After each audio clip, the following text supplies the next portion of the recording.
ये क्वेश्चन बोलोगे, बोलो बता ही देते हैं क्योंकि थोड़ा सा अच्छा क्वेश्चन है। एक बाल्टी जो बाल्टी देखा हो ना जी? Yes sir.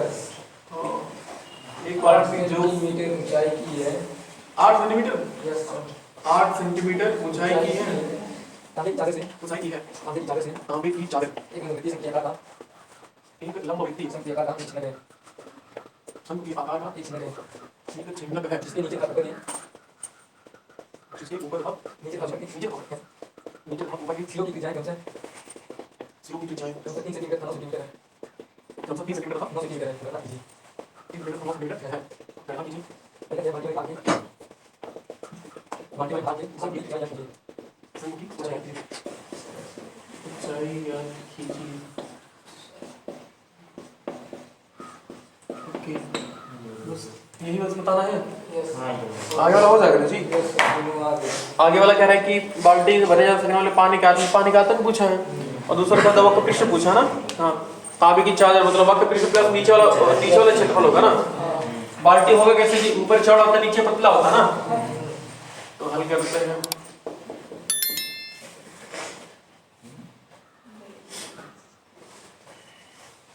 लेकिन इसमें जानते हो थोड़ा सा ध्यान देना, अगर हम बनाना चाहें तो बाल्टी कुछ ऐसे बनेगी ना, बाल्टी कुछ ऐसे बनेगी ना, लेकिन इसमें कहा है कि बाल्टी वाले भाग जो है ना, अगर हम संघ को पूरा बना लेते हैं ऐसे ये, तो बाल्टी हमारा हम उल्टा बना रहे हैं, ठीक है ना? बाल्टी को नहीं, उल्टा तो नहीं है, हाँ सीधा है। मतलब इस संघ जो नीचे नहीं गया जी, हमें इसका क्या ज्ञात करना है? इसकी ऊंचाई ज्ञात करनी है। जो संघ वाला भाग है ना ये वाला, ये इसका ऊंचाई में ज्ञात करना है। अब इसको हम उल्टा कर देंगे, ठीक है? इसको हम ऐसे बना देंगे,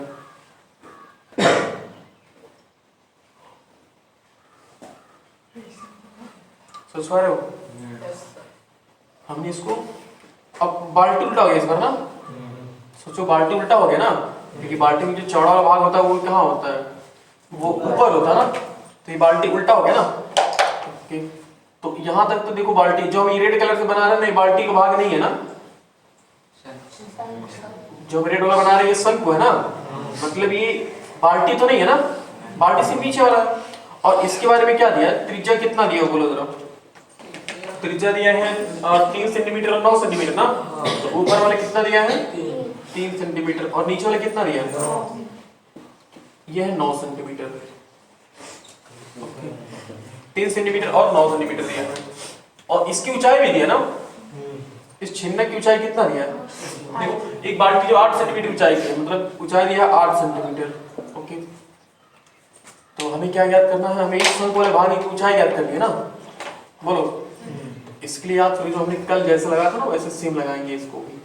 हम क्या करते हैं, पहले नेमिंग कर लो, ए बी सी डी और ई। बताओ, हम इन दोनों त्रिभुज को ना समरूप करना चाहेंगे, मतलब एक बड़ा वाला त्रिभुज और एक छोटा वाला त्रिभुज। छोटा वाला त्रिभुज बोले तो देखो ये वाला नाम क्या है इसका, बोलो? BCE होगा ना, और बड़ा वाला क्या होगा? ABE। सोच पा रहे हो ना? हम इन दोनों त्रिभुज को समरूप करेंगे तो वहां से ऊंचाई, मान लो ऊंचाई कितना है? h मान लेते हैं। हमने माना कि शंकु वाले भाग की ऊंचाई कितनी है? h। त्रिभुज ABE तथा DCE में हम इन दोनों में त्रिभुज में काम करेंगे। त्रिभुज ABE तथा त्रिभुज DCE में हम इन दोनों त्रिभुज में काम कर रहे हैं। ओके, तो अब बताओ, ये बाल्टी जो होती है, बाल्टी बिल्कुल सीधी होती है ना, ऐसा नहीं कि बाल्टी थोड़ा सा ऐसे पट्टे नहीं रहती ना, तो दोनों समांतर रहेंगी। तो दोनों समांतर हैं तो ये वाला कोण 90 अंश और ये वाला कोण भी कितना होगा? 90 अंश।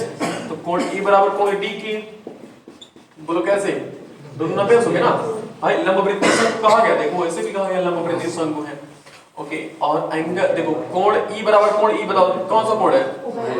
उभयनिष्ठ कोण है ना, ये कोण दोनों में आ रहा है, तो यह है उभयनिष्ठ कोण, यह उभयनिष्ठ कोण। अब बताओ कौन सा प्रमेय काम करेगा? अतः एंगल समरूपता से, एंगल समरूपता से, एंगल समरूपता से दोनों त्रिभुज क्या हो गए? समरूप हो गए। यानी कि त्रिभुज ABE किसके समरूप हुआ? DCE के ना, समरूप हुआ त्रिभुज DCE की। अब हम जानते हैं कि समरूप त्रिभुज की संगत भुजाओं का अनुपात क्या होता है? बराबर होता है। चूंकि समरूप त्रिभुज के संगत भुजाओं का अनुपात बराबर होता है, चूंकि समरूप त्रिभुज की संगत भुजाओं का अनुपात, संगत भुजाओं का अनुपात आपस में क्या होता है? आपस में बराबर होता है, आपस में बराबर होता है। तो बातें यहाँ देखो, ए बी बट्टा क्या हो जाएगा? ए बी बट्टा डी सी बराबर बी ई बट्टा क्या हो जाएगा? सी ई बराबर ए ई बट्टा डी ई। ओके, हम देखो किसकी जरूरत है उसको हम लिखेंगे बाकी। तो ए बी का मान कितना दिया है? 9 बट्टा डी सी का मान कितना दिया? 3 बराबर बीई का मान कितना दिया? अच्छा, बीई पता है क्या तुम्हें? बिल्कुल ही पता नहीं, ना तो हमें बीई पता है ना तो हमें बीसी सीई पता नहीं, पता ना। ये इसको गोल कर दो, हटाओ। एई का मान कितना? हाँ, सोचो एई कितना होगा? ए को तुम 8 प्लस एच लिख सकते हो ना। सोचो 8 प्लस एच बटा, और डी को क्या लिखना चाहोगे? एच। बोलो एच का मान निकल जाएगा ना। तो गुणा करा, 3 गुणा करा लेना जी। अच्छा, इसको काट दो, 3 3 9, तो 3 1 9 3h बराबर 8 प्लस h, तो 3h माइनस h बराबर 8, तो 2h बराबर कितना हो गया? 8, तो h बराबर 4 हो गया। अतः शंकु के भाग की ऊंचाई कितनी है? 4 सेंटीमीटर। नोट कर लो। अतः शंकु के भाग की ऊंचाई, हाँ 12 सेंटीमीटर आंसर? हाँ नहीं यार, पूरा ऊंचाई दिया 12 सेंटीमीटर भाई। अब बाल्टी वाले भाग की शंकु की ऊंचाई कितनी ज्ञात कीजिए, तो टोटल ऊंचाई दिया होगा 12। तो ऐसे लिखो ना कि पूरे, अतः शंकु की पूरी ऊंचाई बराबर, ये शंकु के भाग पूरा लिख लेते हैं। अतः पूरे शंकु की ऊंचाई लिख लो, पूरे शंकु की ऊंचाई बोलो कितना हो जाएगा? ये 4 फिर इतना निकाला और ये 8 हो गया ना, तो 8 प्लस 4 यानी कि 12 सेंटीमीटर। लो आंसर नोट कर दीजिए।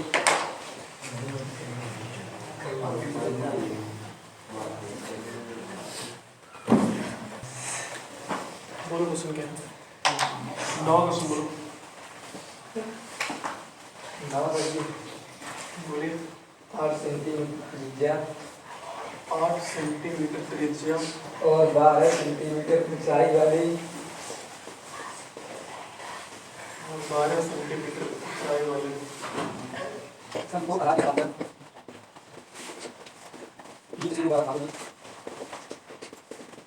आगे नाक लगा है, दोनों भागों के फायदों का नाम रखिए। हमारी जगह है कैसे? दोनों भागों के फायदों का नाम रखिए। दोनों भागों के फायदों का नाम रखिए। बात ज्ञात कीजिए।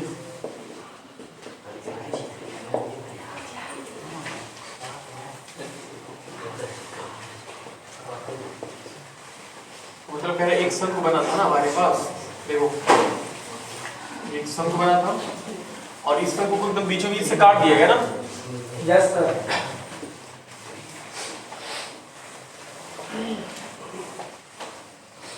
यह शंकु, इसको बीचों बीच से एकदम काट दिया गया, मतलब जितना ऊंचा ऊपर है उतना ऊंचा नीचे है।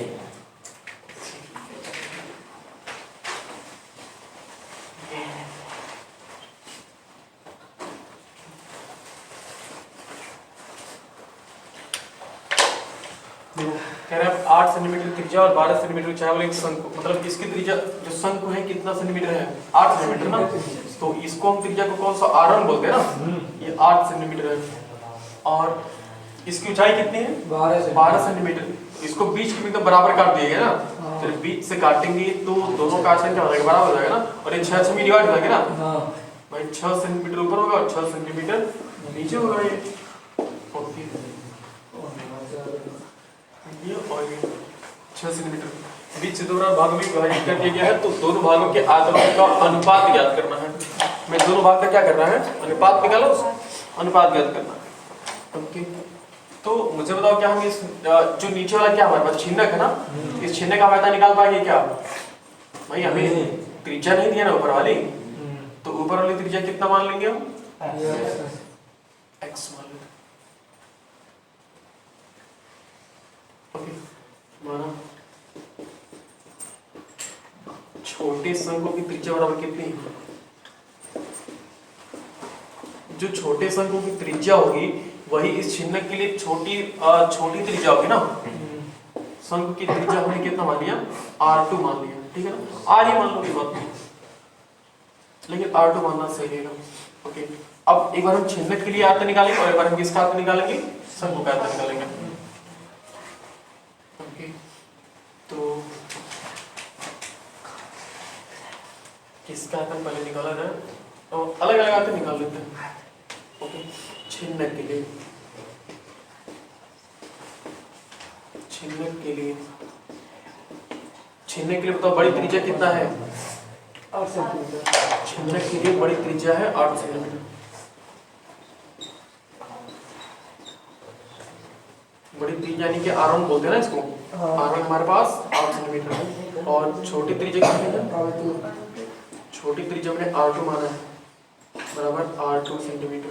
और ऊंचाई कितना दिया है? ऊंचाई बराबर 6 सेंटीमीटर है ना, क्योंकि जब बराबर भागों में काटेगा तो हमने 6 से पट गया होगा।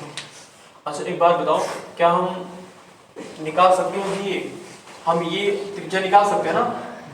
पहले एक मिनट रुक जाओ ना, इसके लिए हम त्रिज्या वाली निकाल ही लेते हैं। ये छोटी त्रिज्या मानो नहीं, छोटी त्रिज्या हम निकाल सकते हैं। कैसे? जैसे हमने इसके पिछले बार सॉल्व किया ना जी। अरे इसकी पिछले बार हम ऊंचाई निकाले थे, नहीं निकाले थे? उसी तरह से इस बार हम त्रिज्या निकाल देंगे, ऊंचाई नहीं है इस बार ना। देखो कैसे निकल जाएगा। तो हम इस त्रिभुज में काम करेंगे। देखो फिर पहले त्रिभुज हल करना पड़ेगा, उसको तब दोनों का आयतन निकालना पड़ेगा। थोड़ा सा बड़ा है और लेकिन अगर हम सोच रहे थे ना बिना त्रिज्या निकाले ही हल कर देंगे, लेकिन ऐसा होने वाला नहीं है। तो ये 6 सेंटीमीटर या और भी कितना दिया? 6 सेंटीमीटर। सबका नामांतरण कर लेते हैं, ए बी सी डी और ई। राजकुमार बहुत बढ़िया आरोप बनी हुई। तो जी बोल रहा है पेपर में त्रिभुज लगाएंगे तो गलत नहीं होगा क्या? बोल रहा है जब क्वेश्चन में सीधा त्रिभुज लगा रहे हैं ना, धीरे से बोल रहा है लगा देंगे तो गलत नहीं होगा। यार और कौन रूल है लगाने का बताओ? अब ये नहीं लगाएंगे तो क्या लगाएंगे? यही तो रूल है इसके हल करने का। बोला कि आपको जी बात कर रहे हो यार। अरे साहब तुम्हारे घर वाले तुमको खाना दे रहे हैं तो खाओगे ही ना, खाना खाने पर बोलेंगे थोड़ी जी। बात है, सवाल दे रहे तो भाई तुम लगाएंगे ना। देखो सवाल लगाने का ना, ये अगर तुमको ऐसे दे दिया कि तुमको अगर दे दिया 5 गुणे 3, अब तुमको कहेगा जी कि तुम अगर 15 डायरेक्टली करोगे तो भी कुछ बोलेगा? कोई नहीं बोलेगा। अगर इसको 3 बार जोड़ोगे तो भी कोई कुछ दिक्कत तो है क्या? नहीं दिक्कत है। लेकिन हाँ तो 3 को अगर 5 में जोड़ेंगे तो भी 15 आएगा। 15 तो इसका मतलब ये है कि सोचने वाले पर डिपेंड करता है कि आप जैसे हमें ये डिपेंड करता है कि हम लगा कहाँ पे रहे। अगर आप छोटे बच्चों की तरह लगाएंगे तो बिल्कुल ही लगाओगे, अगर किसी छोटे बच्चों को समझाने जाओगे तो ऐसे समझाओगे, इसे ये नहीं समझा पाओगे। अब यार इसके लगाने के यही रूल है तो हम कैसे लगाएं बताओ? कह रहे कि ये कोई तरीका ऐसे एग्जाम में लगा सकते नहीं, बिल्कुल लगा सकते, यही तरीका ही होता है और कोई तरीका नहीं होता जी। त्रिभुज अजीब अजीब क्वेश्चन पूछते हो। त्रिभुज ABE, राजकुमार अभी नहीं बैठाएंगे तुमको, आ जा। हेलो गुरुजी प्रसाद ABE तथा गुरुजी कलम में हाल नहीं दे रहा है। नहीं अब देखो गुस्सा लग रहा है भाई, डिस्टर्ब कर रहे हो।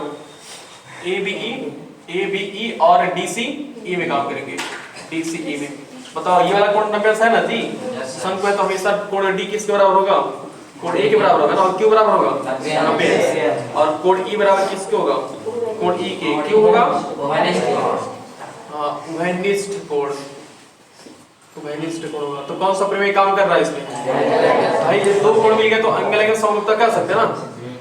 अतः एंगल समरूपता से, एंगल एंगल समरूपता से दोनों त्रिभुज क्या हो गए? समरूप हो गए। यानी कि त्रिभुज ABE समरूप होगा किसके? देखो ABE DCE के होगा ना, DCE के। अब हम जानते हैं कि समरूप त्रिभुज की संगत भुजाओं का अनुपात क्या होता है? बराबर होता है। चूंकि समरूप त्रिभुज की संगत भुजाओं का अनुपात, छोटा नहीं लिख रहे ना जी, दिखाई दे रहा है, भुजाओं का अनुपात आपस में बराबर होता है, आपस में बराबर होता है।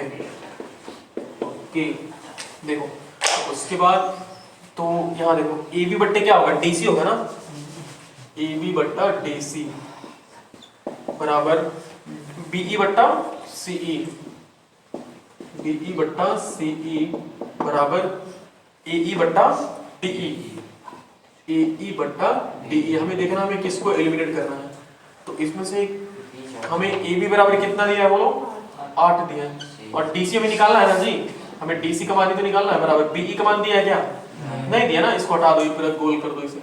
एई बराबर कितना दिया है बोलो, कितना होगा, एई 12 होगा जी, सोच पा रहे कैसे ना, एई 6 6 12 और डीई कितना है, डीई है 6, तो 6 2 12 और 2 4 मतलब 2 दूना 4 6 दूना 12, तो 4 बट्टे डीसी बराबर कितना हुआ, 1 हुआ, बट्टे करके तिरे गुणा करा लेंगे, तो डीसी बराबर कितना आ गया 4 सेंटीमीटर, और डीसी है क्या, छोटी त्रिज्या है ना। अब कोई दिक्कत नहीं, अब हम दोनों के लिए हल कर लेंगे, दोनों का आयतन आराम से निकाल सकते हैं। पहले लिखेंगे छिन्नक के लिए, छिन्नक के लिए, तो छिन्नक के लिए बताओ R1 का मान कितना दिया है, बोलो भाई R1 क्या होता है, छोटी बड़ी त्रिज्या होता है ना, बड़ी त्रिज्या 8 सेंटीमीटर और छोटी त्रिज्या कितना दिया है 4 सेंटीमीटर, और ऊंचाई कितना दिया है 12 नहीं यार 6 होगा, छिन्नक का तो 6 ही होगा ना। और उसके बाद आयतन का सूत्र क्या होता है बताओ, आयतन बराबर 1/3 ऑफ पाई एच ब्रैकेट में r1 square plus r2 square plus r1 r2। Okay, इसके आयतन को हम v1 नाम दे रहे हैं, 1/3 पाई का मान होता है 22/7 और h का मान कितना है 6, h का मान है 6 ब्रैकेट में, तो r1 प्लस r2, r1 है 8 और r2 है 4, तो 8 का स्क्वायर प्लस 4 का स्क्वायर प्लस 8 गुणे 4। ओके, तो v1 बराबर हो गया हमारे पास, कुछ कट नहीं रहा ना अभी तक, 3 गुना 6 हो गया। ओके, अब 22 गुना 44/7, 8 है 64, 4 चौके 16, 8 चौके 32, बोलो v1 बराबर हो गया 44/7 गुणे और 2 6 2 8 4 12 और 3 1 4 6 4 10 1 11, सही है, देख लेते हैं, 2 6 2 8 8 4 12 3 1 4 4 6 10 1 11, सही है। तो v1 बराबर कटेगा तो नहीं ना, कटेगा, 7 का 7 4 11 होता है, 7 6 42 कट हो गया, कौन कह रहा है 7 इकनम 7 4 7 6 16 7 112 होता है जी, 16 4 से यम कितना होता है 16 चौके 64, 16 चौके 64 और 64 6 कितना होता है 70, 704 सेंटीमीटर क्यूब, बोलो सही है ना 704, अगर आप चाहो तो मल्टीप्लाई ना करो तो भी कोई दिक्कत नहीं है। और दूसरा आप किसके लिए काम करेंगे, छोटे शंकु के लिए ना, छोटे शंकु के लिए। मिस्टर पवन बताइए छोटे शंकु का आयतन का सूत्र क्या बनेगा, ओके, इस छोटे शंकु के लिए बताओ त्रिज्या कितना दिया है 4 सेंटीमीटर, ऊंचाई कितना दिया है 6 सेंटीमीटर। ओके, देखेंगे क्योंकि आयतन का सूत्र हमने पढ़ा है 1/3 पाई r स्क्वायर h। ओके, तो इसके आयतन को हम क्या नाम देना चाहेंगे, v2 बराबर 1/3 पाई का मान होता है 22/7 और गुणे r स्क्वायर यानी कि 4 चौके 16 और h मतलब कितना 6, कटने वाला कुछ नहीं है, बस 3 गुना 6 कर सकते हैं, ठीक है। तो v1 v2 बराबर हो गया हमारे पास, गुणा कराना चाहोगे, नहीं गुणा नहीं कराओ, 22 गुना 44 कर लो ना, इतना 22 गुना 44 और गुणे 16/7 इतना सेंटीमीटर क्यूब हो गया ना। हमें दोनों का आयतन निकालना है ना, प्रश्नानुसार हमें क्या करना है, प्रश्नानुसार हमें v1/v2 करना ना, दोनों का अनुपात ही तो निकालना चाहिए, देख लो कह रहा दोनों भागों के आयतनों का अनुपात ज्ञात करिए, तो पहले वाले का हमने V1 माना है, दूसरे वाले का हमने कितना माना है, V2 माना है। तो V1 हमने कितना निकाला हुआ है, 704 निकाला हुआ है। तो 704 बट्टा V2 कितना निकाला हुआ है, 44 गुणे 16 बट्टा 7।